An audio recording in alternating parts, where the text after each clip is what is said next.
गांधी जी बता रहे हैं, गांधी जी ने बताया है कि भाई आपको भी पता है गांधी जी के बारे में कि गांधी जी जो है सत्य, प्रेम और अहिंसा, गांधी जी के सिद्धांत थे सत्य, प्रेम और अहिंसा, और चौथा है सद्भावना। सत्य का मतलब आपको पता है, और प्रेम का अर्थ, प्रेम ऐसा होता है कि भाई जिससे पत्थर दिल भी पिघल जाता है, और अहिंसा जो है यानी अहिंसा का शाब्दिक अर्थ जो होता है हिंसा नहीं करना। तो इसमें बताया गया है कि इस चैप्टर के अंदर यह बताया गया है कि विभिन्न धर्म, जाति, पद, संप्रदाय के रूप में तिल की तरह बिखरे समाज को एकता के सूत्र में बांधने का कार्य जो है कौन करता है? सत्य, प्रेम और अहिंसा। जो हमारा समाज जो है तिल तिल बिखरा हुआ है जाति के नाम पर, धर्म के नाम पर, तो उसको एकता के सूत्र में बांधने का काम आप सत्य, प्रेम और अहिंसा के द्वारा कर सकते हैं। ठीक है, अब ये चैप्टर मैं आपको पढ़ के बता रही हूँ। मैंने अनेक बार यह देखने की कोशिश की है कि मैं अपने शत्रु से घृणा कर सकता हूँ या नहीं। यह देखने की नहीं कि मैं प्रेम कर सकता हूँ।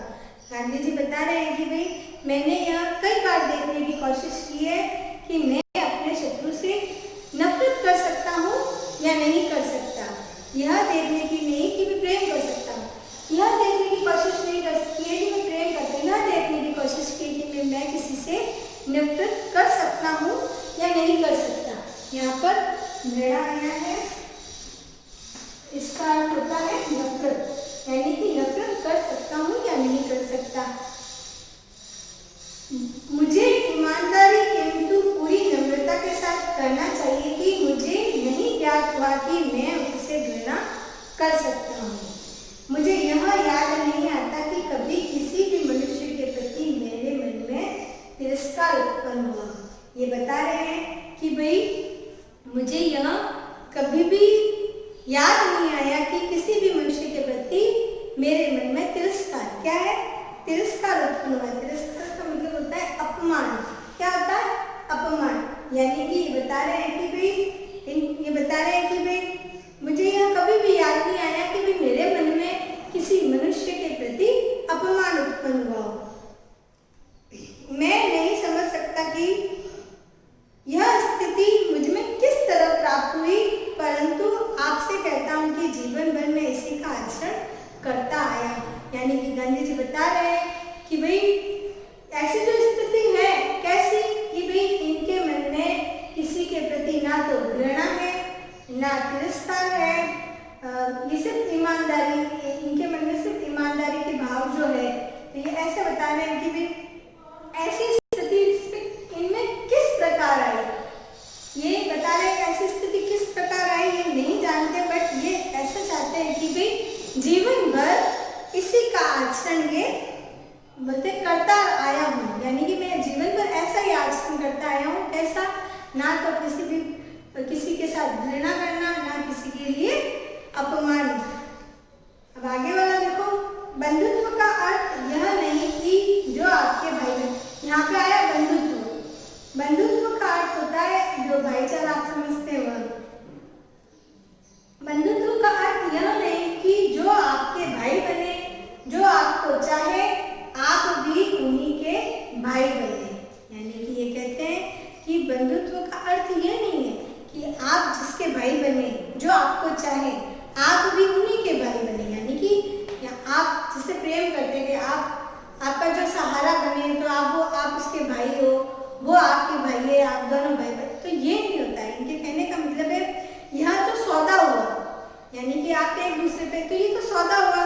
बंधुत्व में कोई व्यापार नहीं होता है, किसी प्रकार का बंधुत्व में, भाईचारे में कोई व्यापार नहीं होता है, बल्कि मेरा धर्म तो मुझे यह शिक्षा देता है कि बंधुत्व मनुष्य मात्र के साथ ही नहीं, प्राणी मात्र के साथ होना चाहिए। यानी कि सिर्फ मनुष्य के साथ नहीं होना चाहिए, यानी हर प्राणी के साथ में होना चाहिए, हर जीव के साथ में होना चाहिए। अगर हम अपने शत्रु के, यानी कि हर जीव में शत्रु भी आता है, प्राणी मात्र, यानी कि जो भी यहाँ पे प्राणी मात्र है उसमें सभी आते हैं, जीव मात्र भी आते हैं, प्राणी मात्र के साथ होना चाहिए। अगर हम अपने शत्रु के साथ भी प्रेम करने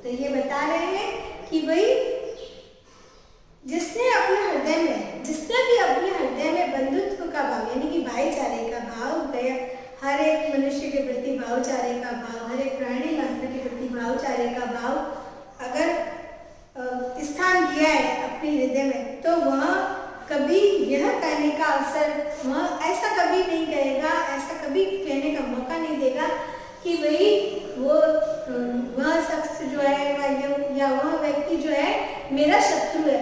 क्योंकि अगर आप अपने मन में भाईचारे की भावना अच्छी तरह से है तो आपका कभी कोई शत्रु होगा भी नहीं, कोई भी शत्रु नहीं होगा।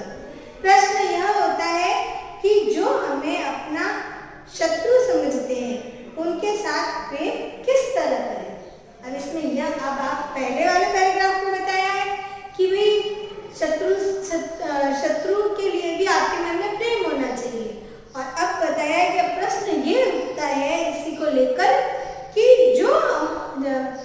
जो हमें अपना शत्रु समझते हैं तो हम उनके लिए अपने मन में प्रेम किस तरह करें। मुझे प्रतिदिन अभी बता रहे हैं गांधी जी की भी इनको प्रतिदिन मुसलमान और ईसाई, हिंदू मुसलमान और ईसाई लोगों की चिट्ठियां मिलती हैं, बता रहे गांधी जी बता रहे हैं, जिनमें वे कहते हैं कि यह बात गलत है कि हम अपने शत्रु का प्यार कर सकते हैं। हिंदू लिखते हैं हम अपने शत्रु का प्यार, मतलब यह बात गलत है। उस चिट्ठी में हिंदू लिखते हैं कि भाई जो गाय हमें प्राण के समान प्रिय है, यानी कि जो गाय हमें प्राणों के समान प्रिय है, उसे मारने वाले मुसलमान के साथ प्रेम किस तरह हो सकता है। यानी कि गांधी जी ने जब ऊपर वाले पैराग्राफ बताया है ना कि भाई शत्रु से भी प्रेम करो, तो अब इसमें सवाल ये होता है कि शत्रु को हम अपने शत्रु समझते हैं, उनके साथ किस तरह से प्रेम करेंगे। यानी कि ये बता रहे हमें जो प्राणों से भी प्यारी जो हमारी गाय है और उनको जो उसे मारने वाले जो मुसलमान हैं उनके साथ किस तरह से प्रेम किया जाए। अब ईसाई पूछते हैं कि छुआछूत मानने वाले अछूत मानकर अपने भाइयों को दलित करने वाले हिंदुओं के साथ प्रेम किस प्रकार करें। यानी कि ईसाई पूछते हैं कि जो छुआछूत मानते हैं, छुआछूत आप मतलब समझते हो, अछूत मानकर यानी कि किसी को अछूत मानना, किसी को जो टच में नहीं रहना वो अछूत कहलाते हैं। यानी कि ये अछूत है, अपने टच में नहीं रखना उनको, अपने भाइयों को दलित यानी कि भाइयों को दबाना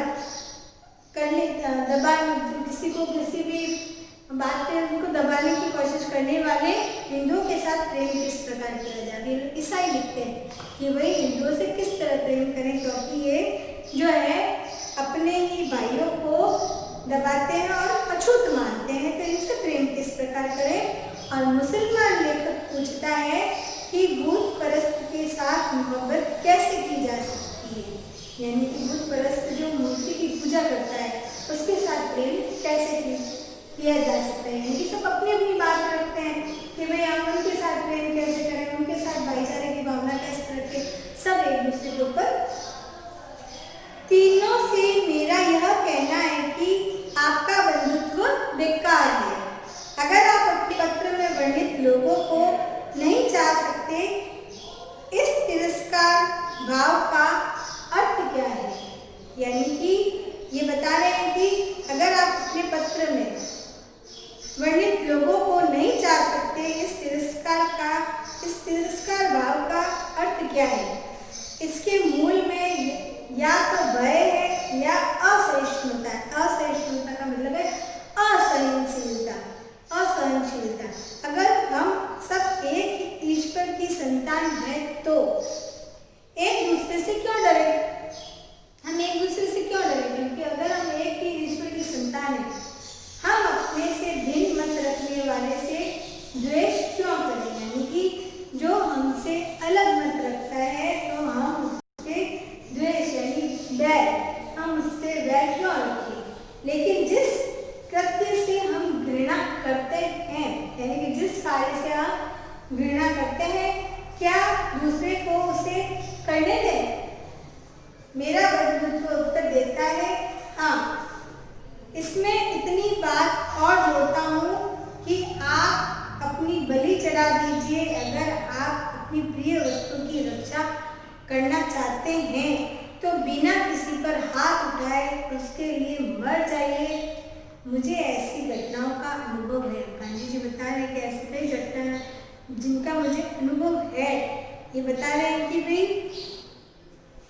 इतनी बात ये जोड़ते हैं कि भाई आप अपनी बलि चढ़ा दीजिए अगर आप अपनी प्रिय वस्तु की रक्षा करना चाहते हैं तो बिना किसी पर हाथ उठाए उसके लिए मर जाइए। अब देखो अगले पैराग्राफ में क्या कहते हैं, आपके अंदर अगर प्रेम के साथ कष्ट सहने की हिम्मत हो तो आप पाषाण हृदय को भी पानी पानी कर देंगे। कहने का मतलब है अगर आपके अंदर प्रेम के साथ अगर आपके अंदर प्यार है और साथ में कष्ट सहने की भी हिम्मत है तो आप पाषाण यानी कि पत्थर हृदय पत्थर दिल को भी आप पानी पानी कर देंगे। दुष्ट अगर आपसे सवाया हो तो आप हाथ उठाकर क्या करेंगे? अगर सामने वाला अगर जो दुष्ट है और वो आपसे थोड़ा ज्यादा है उसमें ज्यादा शक्ति है तो आप हाथ उठाकर क्या करेंगे? वह आपको जीत कर और अधिक दुष्टता करेगा। आपसे वो थोड़ा सा ज्यादा है तो वो आपसे जीत जाएगा और आपके ऊपर अधिक जो है दुष्टता करेगा। दुष्टता की आग विरोध के गीत से क्या और नहीं कर सकती? ये कहते हैं जो दुष्टता की आग है उस टाइम की जो दुष्टता की आग है जो विरोध के घी से और गदरती है। जो दुष्टता की आग होती है उसमें विरोध अगर करता है तो वो और ज्यादा जो है बढ़ जाती है। क्या इतिहास इस बात का साक्षी नहीं? क्या इतिहास में ऐसे उदाहरण नहीं मिलते कि अहिंसा की पराकाष्ठा को पहुंच जाने वालों ने बड़े बड़े विकराल पशुओं को अपने वश में कर लिया? ये पूछते हैं कि इतिहास में ऐसे उदाहरण नहीं है क्या? बहुत है ऐसे उदाहरण इतिहास में जिन्होंने अहिंसा यानी कि जो हिंसा नहीं रखते हैं अहिंसा की पराकाष्ठा यानी कि पराकाष्ठा का अर्थ होता है चरम सीमा को पहुंच जाने वालों ने बड़े बड़े विकराल यानी कि बहुत ही बड़े बड़े पशुओं को अपने वश में कर लिया है। इस पराकाष्ठा की अहिंसा को जाने थे इसके लिए तो महावीर शूरवीर योद्धा से भी अधिक बहादुरी की जरूरत है। और जिसके प्रति आपके मन में तिरस्कार हो उसके साथ लड़कर मर जाने के डर से बैठे रहने की अपेक्षा लड़ लेना अच्छा है। कायरता और बंधुत्व परस्पर विरोधी होते हैं। यानी कि कहने का मतलब है जो कायरता है और जो बंधुत्व है वो आपस में एक दूसरे के विरोधी है। समझ में आया? ये बता रहे हैं कि भाई इतिहास में भी इसका उदाहरण क्या इतिहास में ऐसे उदाहरण नहीं मिलते कि अहिंसा की पराकाष्ठा को पहुंचाने वालों ने बड़े बड़े विकराल पशुओं को अपने वश में कर लिया है। जो अहिंसा को जिन्होंने चरम सीमा पर पहुंचाया है यानी कि वो हिंसा नहीं रखते थे और उन्होंने अहिंसा के बिना भी बड़े बड़े विकराल बड़े बड़े पशुओं जैसे इंसानों को भी अपने वश में कर लिया। तो कहने का मतलब है कायरता और बंधुत्व परस्पर विरोधी है, ये इन्होंने बताया है।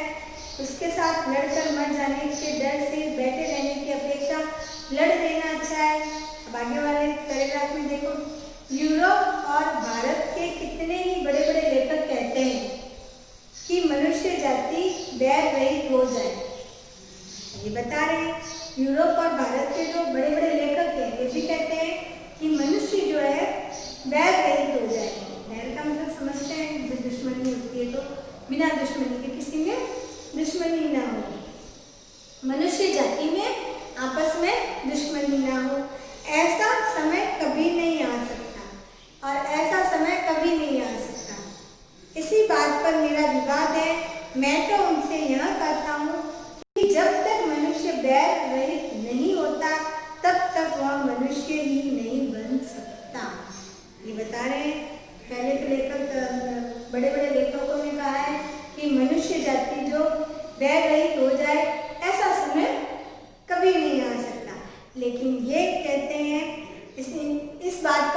विवाद है कि भाई मैं तो उनसे यह कहता हूँ कि जब तक मनुष्य बैर रहित नहीं होता तब तक वह मनुष्य ही नहीं बन सकता।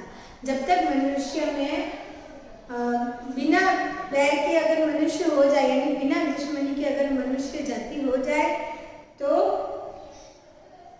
अगर उनमें जब तक वह मनुष्य ही नहीं बन सकता। अगर उनमें बैर है तो वो मनुष्य कभी नहीं बन सकता। अगर उनमें बैर है तो वो कभी मनुष्य नहीं बन सकता।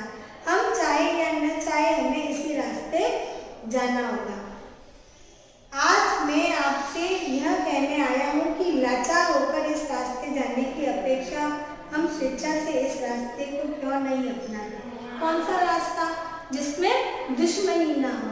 इसमें कहने का मतलब है हम चाहे या ना चाहे हमें इसी रास्ते जाना होगा जिसमें आपस में बैर ना हो। और लाचार होकर इस रास्ते पर जाने से अच्छा है अपनी इच्छा से जाओ, जहाँ पर आपका कोई दुश्मन ना हो, ना आप किसी का दुश्मन हो, ना आपका कोई दुश्मन हो, ऐसा रास्ता। बात जरा विचित्र है कि मुझे ईसाइयों के सामने ऐसी बात कहनी पड़ती है, हिंदुओं के सामने भी नहीं करना पड़ता है।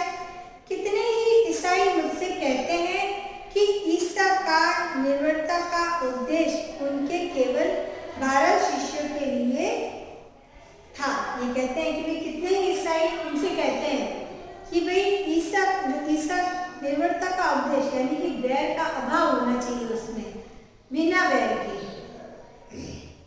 उद्देश्य केवल उन 12 शिष्यों के लिए ही था। हिंदुस्तान में अहिंसा के विरोधी कहते हैं। अब हिंदुस्तान में जो अहिंसा के विरोधी है, जो हिंसा रखते हैं कि इससे कायरता फैलेगी, जो अहिंसा के विरोधी है वे कहते हैं, जो हिंसा नहीं रखते हिंदुस्तान में अहिंसा के विरोधी कहते हैं, जो अहिंसा यानी कि जिसमें हिंसा नहीं होती है वे विरोधी कहते हैं कि इससे कायरता फैलेगी। मैं आपसे कहने के लिए आया हूँ, अगर भारत अहिंसक नहीं बनेगा तो इसका सर्वनाश समझिए। एक होता है हिंसक और एक होता है अहिंसक।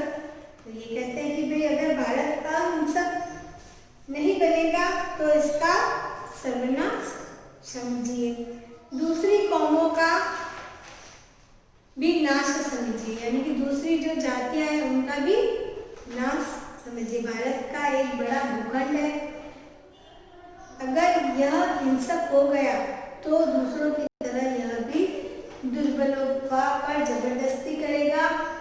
अगर ऐसा हुआ तो जरा परिणाम की कल्पना कीजिए। ये कहते हैं ऐसे परिणाम की कल्पना कीजिए जब अगर यह हिंसक हो गया, जो भारत का एक बड़ा भूखंड जो है, बड़ा हिस्सा जो है वो अगर हिंसक हो गया तो दूसरों की तरह यह भी दुर्लभ लोग जो होते हैं उन पर जबरदस्ती करेगा। अगर दूसरों की जगह दूसरों की तरह ये भी हो गया तो कल्पना कीजिए उसका परिणाम क्या होगा अगर हिंसक हो गया। मेरी राष्ट्रीयता में प्रमाणित प्राणी मात्र का समावेश होता है। ये बताते हैं मेरी राष्ट्रीयता में यानी कि राष्ट्र होने का भाव में प्राणी मात्र का समावेश होता है, यानी कि प्राणी मात्र भी शामिल होता है। संसार की समस्त जातियों का समावेश होता है। अगर मैं भारत को अहिंसा का कायल कर सकूं तो भारत सारे जगत को कुछ चमत्कार दिखा सकेगा। गांधी जी कहते हैं कि अगर मैं भारत को अहिंसा का कायल कर सकूं यानी कि अहिंसा को मानने वाला कर सकूं तो भारत सारे जगत में कुछ चमत्कार दिखा सकेगा। मैं नहीं समझता कि भारत दूसरे राष्ट्रों की चिता भस्म पर खड़ा होगा। मैं चाहता हूँ कि यह आत्मबल प्राप्त करे और दूसरे राष्ट्रों को भी बलवान बनाए। कहते हैं भारत जो है आत्मबल प्राप्त करे, अपने आप में आत्मबल प्राप्त करे और दूसरे राष्ट्रों को भी बलवान बनाए। दूसरे राष्ट्र आत्मबल का मार्ग नहीं दिखा रहे हैं, इसलिए मुझे इस अटल सिद्धांत का आश्रय लेना पड़ता है कि मैं कभी उस विधान को स्वीकार न करूँगा जिसका आधार पशु बल हो। और इसमें आगे विल्सन के बारे में बताया है कि भाई राष्ट्रपति विल्सन ने 14 सिद्धांतों की रचना की और कहा अगर हम इस पर सफल न हुए तो हथियार तो है। यानी कि राष्ट्रपति विल्सन ने 14 सिद्धांतों की रचना की थी, उनके 14 सूत्र थे। तो अगर वो सूत्र जो है रचना और अगर ये सूत्र सफल नहीं हुए तो बाद में तो हत्या है। उन सूत्रों में एक शांति सूत्र भी था जिसमें शांति उन्होंने प्रकट की थी, शांति का भाव भी प्रकट किया था। तो अगर ये सूत्र सफल ना हुए तो बाद में उन्होंने कहा तो उसके बाद में तो हत्या है। मैं इसे पलटकर कहना चाहता हूँ कि हमारे सब पाठ्य शास्त्र बेकार हुए, हमारे जो सारे शस्त्र जो है बेकार हुए, इसलिए किसी नए शस्त्र को खोजें। चलिए अब हम प्रेम का शस्त्र, सत्य का शस्त्र ले। यह शस्त्र जब हमें मिल जाएगा तब हमें दूसरे शस्त्रों की आवश्यकता नहीं रहेगी। यानी कि इन्होंने कहा है, विल्सन ने कहा है, अगर हम जो ये सिद्धांत इन्होंने किए इनके अगर हम इससे सफल न हुए तो हत्या रही है। लेकिन गांधी जी कहते हैं कि भाई हमें किसी नए शस्त्र को खोजें। कौन सा है नया शस्त्र? प्रेम का शस्त्र और सत्य का शस्त्र है। जो इन्हें मिल जाएगा तब हमें दूसरे शस्त्रों की आवश्यकता नहीं है। तो ये चैप्टर आपके यहीं पे हुआ। इसमें सबसे मेन बात जो है इसमें बताई गई है, सत्य की बात बताई है, प्रेम की बात बताई है, जो पाषाण हृदय यानी कि पत्थर दिल को भी पिघला दे, और अहिंसा जो है, अहिंसा का शाब्दिक अर्थ मैंने बताया है, हिंसा न रखना। तो इनमें इससे जो है जो समाज में, देश में जो जाति के नाम पर, जो धर्म के नाम पर जो हमारा देश जो है बिखरा हुआ है, हम उसको एकता के सूत्र में बांध सकते हैं। किस प्रकार? सत्य, प्रेम और अहिंसा के द्वारा। यानी कि हर एक प्राणी मात्र पर जो है प्रेम के साथ हमको जीना सिखाता है ये चैप्टर। ठीक है, इतना ही है। इसमें शब्दों के अर्थ भी है और शब्दार्थ दिए हुए, उनके अर्थ भी आपको लिखना है।